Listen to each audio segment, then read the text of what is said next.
சிறப்புகள் கொண்ட முதுகுளத்தூர் சட்டமன்ற தொகுதியினுடைய நாம் தமிழர் கட்சியின் வேட்பாளரை அறிமுகம் செய்கிற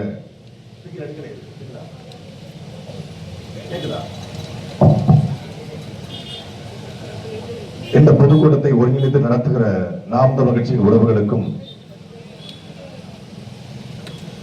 இந்த கபோதி மண்ணில் மானத்தோடும் அறிவோடும் வீரத்தோடும் வாழ்ந்து வருகிற எம் தமிழ்ச்சாலையின் சொந்தங்களுக்கும் பிரபாகரன் பிள்ளை சீமானின் தம்பியில் புரட்சிகரமான மாலை வணக்கம்.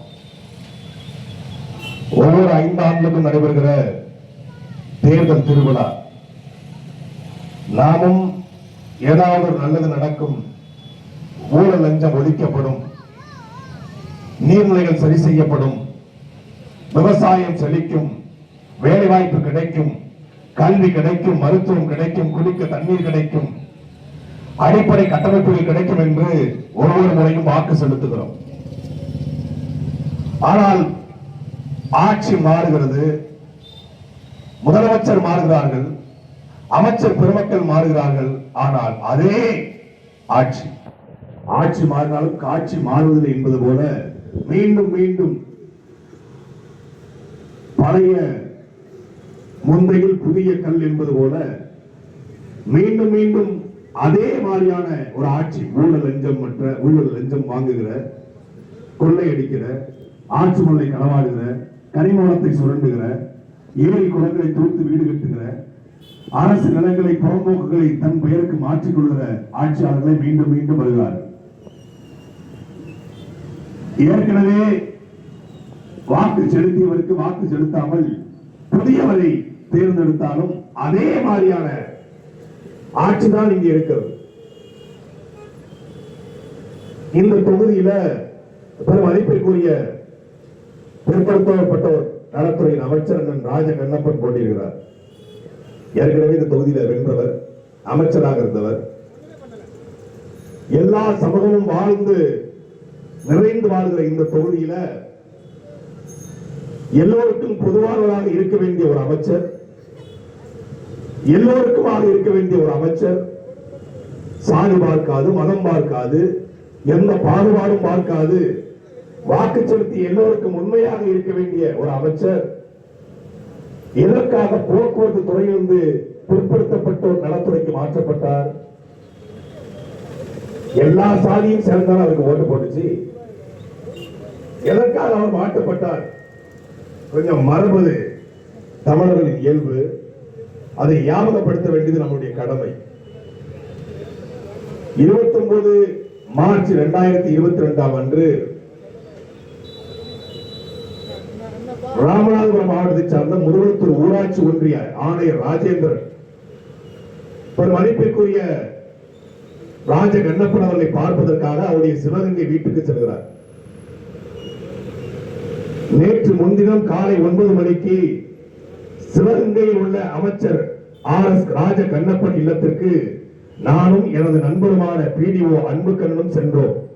அமைச்சரின் இல்லத்திற்கு சென்றவுடன் அமைச்சர் எனக்கு நான் வணக்கம் தெரிவித்தேன். பதிலுக்கு அவர் வணக்கம் கூறவில்லை. யாரு? படிச்சு பட்டம் பெற்று அரசு தேர்வு எழுதி வந்த ஒரு ஊராட்சி ஆணையருக்கு வணக்கம் செலுத்தவில்லை. என்னை பார்த்த அமைச்சர், ஏயா நீ ஒரு தாழ்த்தப்பட்ட PDO தானே, நான் மரியாதை சொல்றேன், தாழ்த்தப்பட்ட PDO தானே, சேர்மனுக்கு மட்டும்தான் நீ சப்போர்ட் பண்ணுவியா? சேர்மன் சொல்றத மட்டும்தான் நீ கேட்பியா? மற்றவங்க யார் சொன்னாலும் நீ கேட்க மாட்டியா? யாரு போனதுல எடுக்க மாட்டியா? நீ ஒரு தாழ்த்தப்பட்டவன் தெரிஞ்சனால்தான் தாழ்த்தப்பட்ட வகுப்பு PDO தானே, இந்த பிளாக்ல நீ தாழ்த்தப்பட்ட பிரிவை சார்ந்தவன் என்பதனால தான் உன்னை வச்சிருக்கேன். உன்னை உடனே டிரான்ஸ்பர் செஞ்சு இந்த மாவட்டத்தை விட்டு வேற மாவட்டத்துக்கு மாத்திடுவேன். முதலமைச்சராக அவரது பெயரை உச்சரித்து பல முறை என்னை தாழ்த்தப்பட்டவன் என்று ராஜ கண்ணப்பன் குறிப்பிட்டார் என்று சொல்கிறார். நான் தெரியாமல் கேட்கிறேன், இப்படி ஒரு சாதி வெளிவெளிச்ச ஒருத்தரை எப்படி ஓட்டு போட்டு நீங்கள் அமைச்சராக MLA-வாக தேர்ந்தெடுக்கிறீங்க?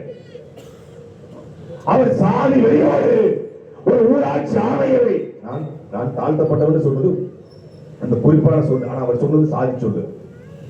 அந்த குறிப்பிட்ட சமூகத்தை சொல்லக்கூடாது என்பதற்காக நான் தாழ்த்தப்பட்டவர்கள் அவர்கள் ஒரு ஆதி தமிழ் குறித்து வச்சுக்கோங்க. அந்த சொல்லை சொல்லி, அந்த சாதியை சொல்லி, நான் விக்கிரவாண்டியில தேர்தல் பரப்புரையில கலைஞர் கருணாநிதி அவர்கள் குறித்து ஒரு பாட்டு பாடுறேன். அந்த பாட்டை பாடியதற்கு என் மீது பிசிஆர் வழக்கு, வன்கொடுமை தடுப்பு சட்ட வழக்கு பதிவு செய்யப்படுது. நான் பாடின பாட்டு என்ன? கள்ளக்குடி தந்த கருணாநிதி பாட்டு உண்டு.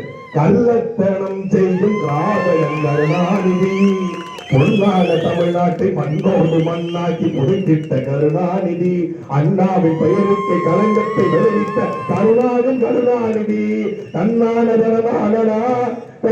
அப்படின்னு பார்த்தேன். உடனே இது ஒரு வார்த்தை. அந்த வார்த்தை ஒரு குறிப்பிட்ட சாதியை குறிக்கக்கூடிய வார்த்தை. சாதாரணமா கிராமத்துல புழங்குற வார்த்தை. சண்டாலிவோம் பாசத்தாளு பாட்டு பருத்திவர்கள் இருக்கு. அந்த வார்த்தையை போட்டதுக்கு பிசிஆர் வழக்கு. எதுக்கு? குறிப்பிட்ட சாதியை சாட்டை துறைமுகர்கள் இழிவுபடுத்தி விட்டார் என்ற வழக்கு. நீதிமன்றத்தில் வழக்கு நிக்கிற மயிரா போச்சு வச்சுக்கோங்க. ஆனா என்னை கைது பண்றாங்க. ஒரு குறிப்பிட்ட வார்த்தையை சொல்லி பாட்டு பாடியதற்கு வன்கொடுமை வழக்கு என்றால், ஊராட்சி ஆணையரை சாதியை சொல்லி பேசிய ராஜ கண்ணப்பனுக்கு ஏன்னா பிசிஆர் வழக்கு பாயல? ஏன் பாயல? சாதி விரிவடைச்ச ராஜ கண்ணப்பனுக்கு, குறிப்பிட்ட சமூகத்தை இழிவுபடுத்திய ராஜ கண்ணப்பனுக்கு அது தப்பு இல்லையா? இவர் மீண்டும் தேர்ந்தெடுக்கப்பட்டால் இங்க இருக்கக்கூடிய தேவர், நாடார், கோனார், பிள்ளமார், செட்டியார், தேவேந்தர், பறையர் எல்லாரையும் அண்ணன் நம்பியா நேசிப்பாரா? நேசிப்பாரா? சாதி பார்த்து போடுகிற ஓட்டு எனக்கு தீட்டி என்று அறிவிக்கிற ஒரு கட்சி அது நாம் கட்சி மட்டும்தான். சாதி பார்த்து பழக மாட்டோம், சாதி பார்ப்போரோடு பழகவே மாட்டோம். சாதியை எண்ணம் கொண்டவன் அரசியலுக்கு வந்தால் நாடு நாசமாய் போய்விடும்.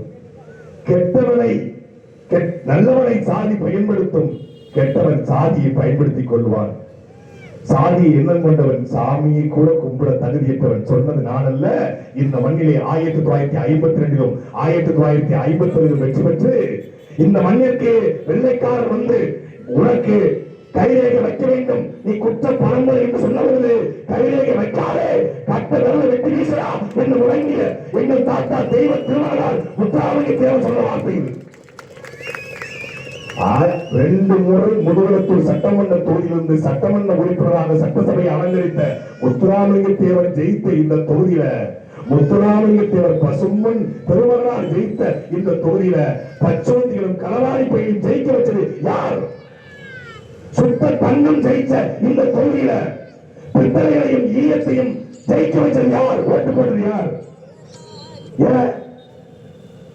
தன் வாழ்நாள் முழுக்க யாரையும் சாதிய பாகுபாடு பார்க்காதவன், என்னுடைய பெயரை சொல்லி ஒடுக்கப்பட்ட மக்களை அடிப்பது என்பது என் இதயத்தை பிடிந்த ரத்தம் குடிப்பதற்கு சமம் என்று பேசியவர் முத்துராமலிங்க தேவர். ஆனால் அவர் சாதி வெறியர். நீங்கெல்லாம் பொது தொகுதிக்கு ஆசைப்படலாம்னு கேட்கிற கருணாநிதி பொது தலைவர். ஓசூரா வந்தாங்கன்னா கௌரவான்னு கேட்கிற ஸ்டாலின் பொது தலைவர்.